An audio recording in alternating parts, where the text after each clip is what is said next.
After 2093, Yeat has been under heavy fire, whether it be members of the Opium label. Yeat fell off like crazy, bro, after 2022. And he dropped like 2 albums, too. That nigga dropped 2 albums. Them shits went.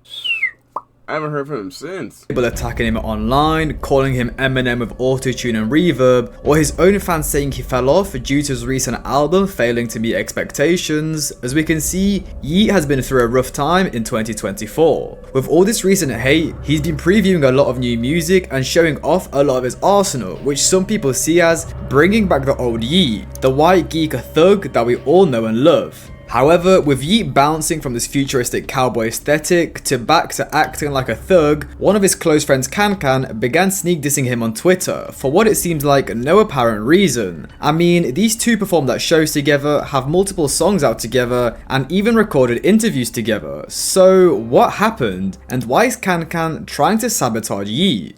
As stated by Yeat himself in an interview, Yeat and Kan met through Twitter group chats, which was a way of networking back in the day. How did you meet KanKan? Through like Twitter. I remember a long time ago, like it would be like Twitter group chats and shit. We would first hear of KanKan and Yeat all the way back on the 18th of April in 2020, where the two would release the song Attack. This would be around the same period that Yeat would start integrating himself with the underground supergroup Slay World, where he would also start collaborating with other members such as Summers and Desire TG. We can see this from the leaked Fired Up music video, where you can see Yeat and members of the group together, which was recorded. It's crazy how much beef. It's like one day they fucking with each other, one day they not. Especially with Chase and I forgot, not Summers. Yeah, one day they fucking with each other, the next day they not. Like shit, that shit is weird. Put it around the same. The lore of like these underground rappers that, in terms of beef and how they clicked up together, it's just crazy. Period. As it is well known within the underground that KanKan was supposedly one of the people that actually introduced Yeat around Slay World and kept him around, which was very important to his career as it was a huge stepping stone due to the exposure and branding he gained from these newfound friendships. We would then hear the two again on Kan's 4-track EP titled Live, Slay, Die, Slay 2, released on the 25th of December in 2020, where the two would collab on the song Night. Now moving into 2021, Yeat and Kan would drop many collabs together. They would both feature on Goonie Zaza, drop collab songs such as X and Oxy, record an OGM interview together, and Kan would feature in many of Yeat's music videos such as Mad About That and Got Rich. We can also see how close the two were from KanKan's now deleted vlogs, where it shows that the two were always together. Whether it was shopping, recording, or music video shoots, we can tell the friendship was more than just business. The duo also have many iconic clips of them online, whether it was them arguing who has the best presets on an Instagram live. Bro, my mix better than yours. Rap on this. I'm saying I'm finna hop on it right now. But on my computer. My presets though. Bro, my presets better.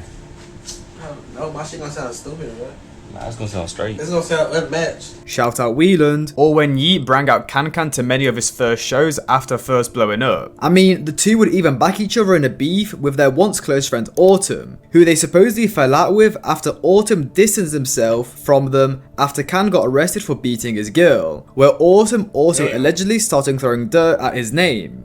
So when Kan got out of jail, he would make a post on his burner Instagram account with the caption that read, "MF is so weird, I swear to God, and all these rap fellas wanna switch when shh like this happen, knowing I would never do shh like this, and F Autumn cupcake ass fella, 20A, eating 10-year-old cupcakes." So Kan was claiming Autumn was a cupcake lover. Now these guys are really going negative aura for negative aura. What's worse, beating your chick or... Bro, can we like stop with the aura shit, bro? Please. being an EDP 445. Now Kan and Summers would post some Instagram stories back and forth. However, that's not really relevant to this, that's their separate beef. But eventually, KanKan would come out with a threatening story towards Autumn, which read, "And don't ever tell me to be direct, cause I know you in real life, fella, and you know, I know some that's gonna end you and stop playing with me unless you want this to be your last week as a rapper B, which is Kan claiming he has information about Autumn that could end his career as a rapper. Now this would continue on Twitter, where now Yeat would start getting involved, where they would continue taking shots at Autumn. A fan would tweet to KanKan, make more stuff with Autumn and stop beefing with fellas, to which KanKan would quote tweet, flip that boy, to which Yeat would follow up with his own tweet which read, LMFAO, how MFers fake went to jail, which KanKan quote tweeted with right laughing emoji. As if you didn't know, a while back Autumn had faked going to jail and faked taking a mugshot, which he plastered all over his social media just for him. No way, that was fake. Oh wait, I heard about this. Is he gay? To end up getting exposed for faking it. Now this beef would actually get way more in depth, with Yeat and Autumn constantly biting back at each other online. However, this video isn't about that, and I actually covered the entire thing in my Victims of Yeat video, so if you're interested in that, go watch that. And towards the end of 2021, KanKan would drop his Double R mixtape with 2 features from Yeat on F the Clout and Not the Same. However, moving into 2022, it seemed like something erupted between KanKan and Yeat, as on the 21st of February, Yeat and his label, Twizzy Rich, unfollowed KanKan on Instagram, with Yeat's close friend September's Rich also unfollowing KanKan, which raised a lot of questions within the underground scene at this time, as it seemed like these two were very close friends, so why would they do this? Now this had actually occurred on the night of Yeat's 2 Alive listening party, which was for his album that released just a couple of days prior. They hosted the event at the Roxy in LA, however it was quickly shut down by the LAPD due to fans rushing the venue without tickets, which actually ended up being broadcasted on the news. However, just a couple of days later, it seemed like the two resolved their issues, as Kan was seen playing Yeat's new album on an Instagram live, and everyone followed each other back, so it seemed like the two were on good terms. See, that's what I'm saying. They mess with each other one day and then they not. Like, KanKan fucking with Summers now? Chase don't like Summers, but then he does. KanKan don't like Yeat anymore, I guess. That nigga Osama saying that Heat with Chase. Put up a billboard in his hometown. That is crazy. However, shortly more controversy would occur, as fans noticed KanKan posted an Instagram story which read, F anything else dropping tonight, Pluto finna drop, which was him stating that he doesn't care what other artist is dropping music that night, he only wants to listen to Future's release. Now, funnily enough, this was the same night that Yeat was dropping his collab song with Internet Money, No Handouts. Now, we can look at this in 2 ways. It was either just KanKan announcing his assignment that Future is dropping and didn't even notice that Internet Money was dropping a song with Yeat, or he used the fact that Future was dropping a song to sneak diss his friend, because he probably knew Yeat was dropping, so for him to post a story like that on his Instagram story is slightly awkward. But most fans did notice that this was nothing, especially as Kan reposted Yeat's collab with Young KO a couple of days later. But moving into 2023, we would not see the two together at all, which was predominantly due to Yeat reaching the heights of the industry. I mean, Yeat got professional management from Zach Beer, started working with way bigger artists, and really started taking the steps necessary to blow up and build himself to be a bigger artist, while KanKan quit music, focused on making clothes, and really didn't seem like he was taking his career seriously. So whether the two fell out or just simply weren't on the same. So crazy because he's actually talented, bro. He has more monthly listeners than Autumn and Summers, and they still dropping music to this day, bro. He quit rapping. He still. How does that even like you know how much of a crazy fan base you have to have that many monthly listeners as a non-active rapper? That is ridiculous. By the way, Cardi's still losing his shit, and he needs to drop an album immediately. I thought he was gonna drop today, and he didn't do shit. Same path anymore. It was clear the two were. I hope it gets leaked. I'm sorry. I hope Baby Boy and Iron Music gets leaked. Friends. So as we move into 2024, we still didn't hear much of Yeat and KanKan. I guess the two still spoke, as when Yeat posted Afterlife soon, earlier in 2023, Kan would repost it, which even had fans thinking he might guest as a feature, which was definitely never going to happen. I mean, KanKan at this point in time wasn't even classed as a rapper anymore. He's announced he's quit making music, he had a child, and basically became more of a Twitter troll. And also in the past, Kan has never actually made it onto a Yeat project. Yeat has only featured on his mixtapes. Anyways, in 2024, Yeat would obviously start the rollout of his newest album, 2093, as he was blowing up with a viral song with Drake, and without a doubt was at the peak of his career. Now, during the rollout of 2093, Yeat would make an Instagram post a week prior to the release of the album, where he would show him and Zach Beer sitting on a private jet, a FaceTime call with Drake, and him in the studio with Childish Gambino. Now, in the comment section of this post, we would find KanKan, supporting the release of his album, where he would comment 2093 ski and whoa. So even though we didn't see KanKan and Yeat publicly speak or hang out anymore, fans took this that they were on good terms. So a week later, on the 16th of February in 2024, Yeat would release his fourth studio album, 2093, debuting at number 2 on the US Billboard 200 chart, earning 70,000 album equivalent units, but overall got pretty mixed reviews by fans due to Yeat basically switching up his entire character and sound. As I stated in the intro, before the release of 2093, we saw Yeat as a normal rapper that we all witnessed rise out of the underground alongside the likes of Summers, KanKan, and SoFago. But now he's this experimental, futuristic artist, which surprised many fans and even left some of them upset. Nigga, Space Cowboy. He went down that route. I don't even know what type of route that is, but it's giving Space Cowboy.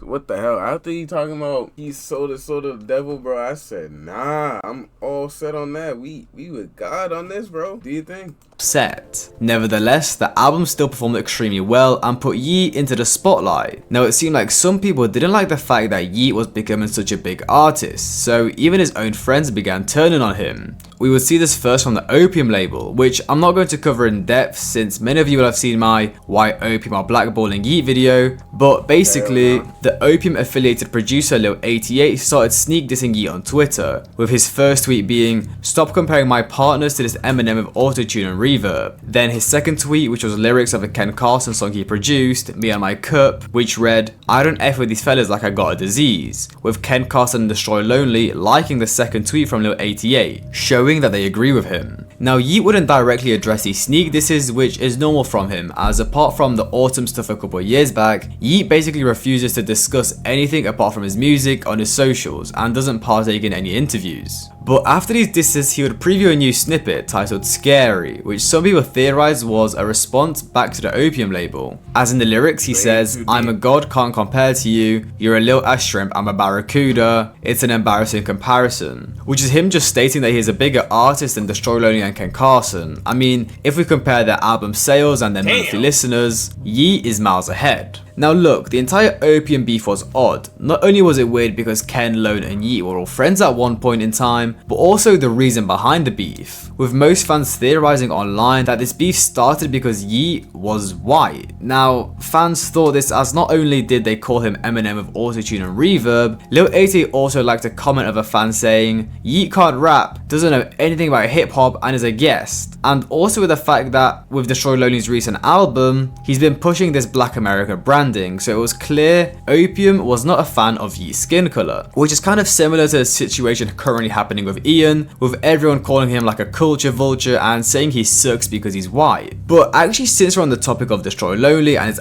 I just feel like they just gonna, like a, what do you call it? Post Malone type of thing. He came out how he was, for a second, when he came out with White Iverson, I thought he was mixed. You know, he gets his black audience in on his music, then just, boom, switch it up, go country. And now that it worked for him, he's still blowing up, he's still making numbers.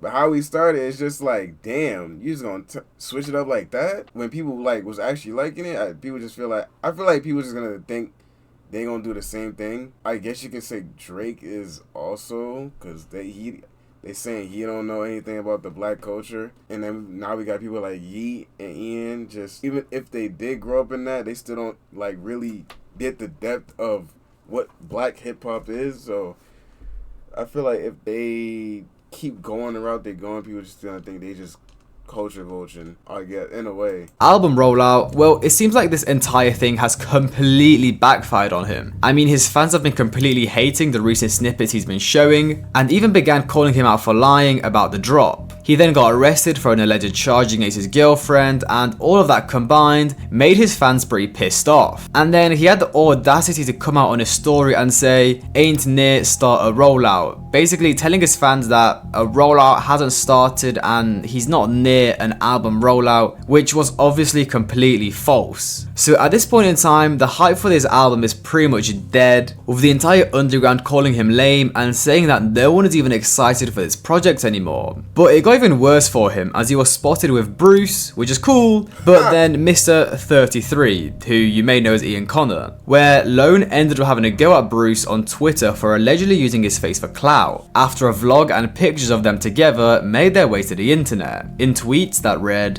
Shit literally pissed me off, because when Bruce posted the pictures, he liked them. So, like, how you go... Bro, this was at 3 in the morning. Like, what? I said this before when I seen the video. It had to be a booty call that got canceled. There's no way you crashing out at 3 in the morning over little tweets, bro. You bigger than that. Well, I can't say music-wise. But like, I don't know about, like, who really bigger as, like, a persona. I guess Destroy. But, like, if you ask, like, the average nigga, if they know him, they're probably saying they know Bruce. "God, I ain't pull up for this, you're bugging. Never said I was going to be on stream, never asked to be recorded, asked you to not post our picture, I said I F with you, but I'm tired of people using my face." Which doesn't really make sense, as Bruce is way more popular than Destroy Lonely, and if anything, Lone could use being on a Bruce stream. And again, this was terrible for Destroy Lonely. People just went in on him, you know, all of the stuff with the album rollout, and then now this, you know, he's trying too hard to keep this mysterious opium aesthetic. People were just telling him, "You're trying too hard, just drop the music, you're not Carti." Anyways, this would all end in Bruce literally clowning Lone on stream, saying that he's the opium store runner. Right. I understand, like, no bullshit chat, like, I didn't tell a lie. And I completely understand where my boy Bobby coming from, bro. Like, no bullshit. Like, I fucked up, bro. I got the banana backwoods instead of the Russian cream from the store. Like, I'm not trying to lose my opium cosign, bro. Like, this shit is everything to me right now, chat. Like, I fucked up the store run, nigga. I'm the one that got to deal with that shit at night, gang. Like, I'm the one that's in the studio late night, making sure these niggas got backwoods, making sure these niggas got double cups, making sure these niggas got clean Sprites to make dirty, chat. Y'all don't get it, bro. I scraped the ground from this shit. My first post on Instagram is Cardi, nigga. Bruce would also state Lone never told him not to record, and that Lone had his own cameraman there as well, so nothing really made sense. And that if he wanted clout, he would have just stayed with Kai Cenat. I'm not even gonna talk too much about it, but he had a cameraman there too, gang. Like, niggas had cameras there, bro. If he didn't want to be recorded, he would have let me know, and then I would have turned the camera off. My cameraman is very respectful type shit. Like, it's no problem, chat. Don't think that it's a problem. That shit very mixy. I'm not, you know, okay, like, okay, like, I know y'all seen the DMs and shit, like a nigga mixy, you feel me? I'm slime, I'm YSL and shit, but you feel me? I ain't mixy, twin. Like, I don't really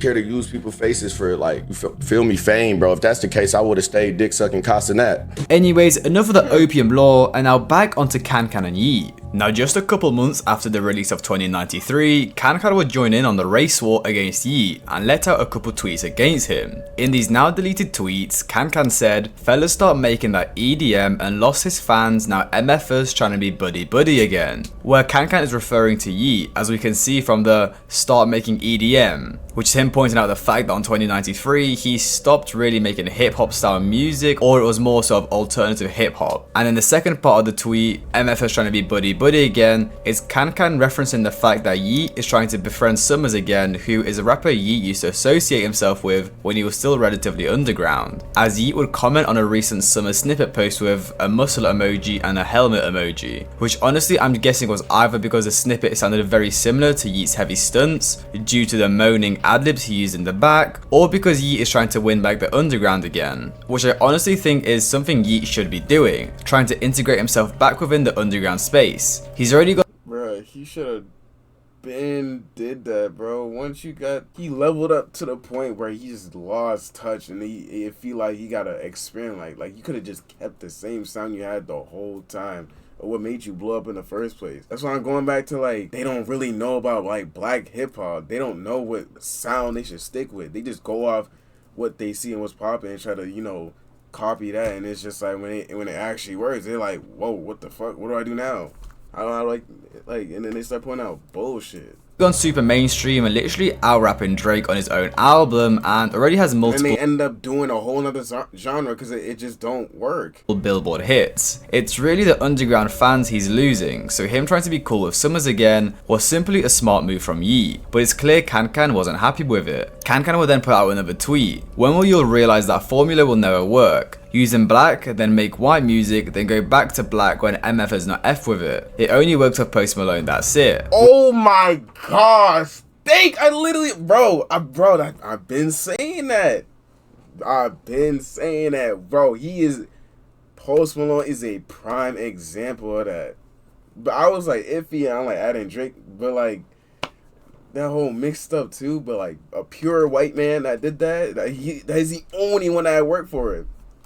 Which is kind of addressing the fact that rap music has been predominantly shaped by African Americans, so Yeat using their sound to blow up, then switching to this more EDM style music with 2093, which stems from European culture where the people are white, and then switching back to black music since his fans aren't really messing with that 2093, where KanKan is referencing the recent 2-pack Yeat dropped with King Tonka and Heavy Stunts, where he has returned to his hard-hitting hip-hop style. And KanKan says it hasn't been working for him, which I guess could potentially be true. The 2-pack he dropped didn't do that well, and it seemed like Yeat kind of struggled to bring back that original Yeat sound, which is what a lot of artists struggle to do. They switch up their sound, then fans plead them to go back to what they once were, for example Uzi, but when they go back to their old sound, it simply doesn't hit the same. Then the final tweet from KanKan would be, "No, not Gavin," which was a response to a fan assuming the tweets was about the Slayboard rapper Wieland, which ultimately confirmed that all these tweets were in fact about Yeat. Now, okay, I personally get KanKan's point. Yeat blew up from rap, which was shaped by African Americans, then Yeat completely switched up his sound and started making quote-unquote EDM music. But it doesn't mean that KanKan should go out and diss his own friends. The only reason I can think of why KanKan would be upset is because, well, he was one of the first people to really bring Yeat in and give him that next stepping stone in his career, just for Yeat to leave him behind and not show him any love as of 2024. Or it was jealousy, even from the Opium guys. Back in the day, Lone, Ken Carson, and KanKan were all once at the top of the underground, with all of them getting shouts of being the guys next up to make it big. But then Yeat comes in the picture, this white dude in a black dominated space, and steals the spotlight from everyone else. It probably hurt all of them. But it is also incredibly weird. I mean, these guys were all friends with Yeat at one point in time. Yeat brought out Ken and Lone to his Atlanta show,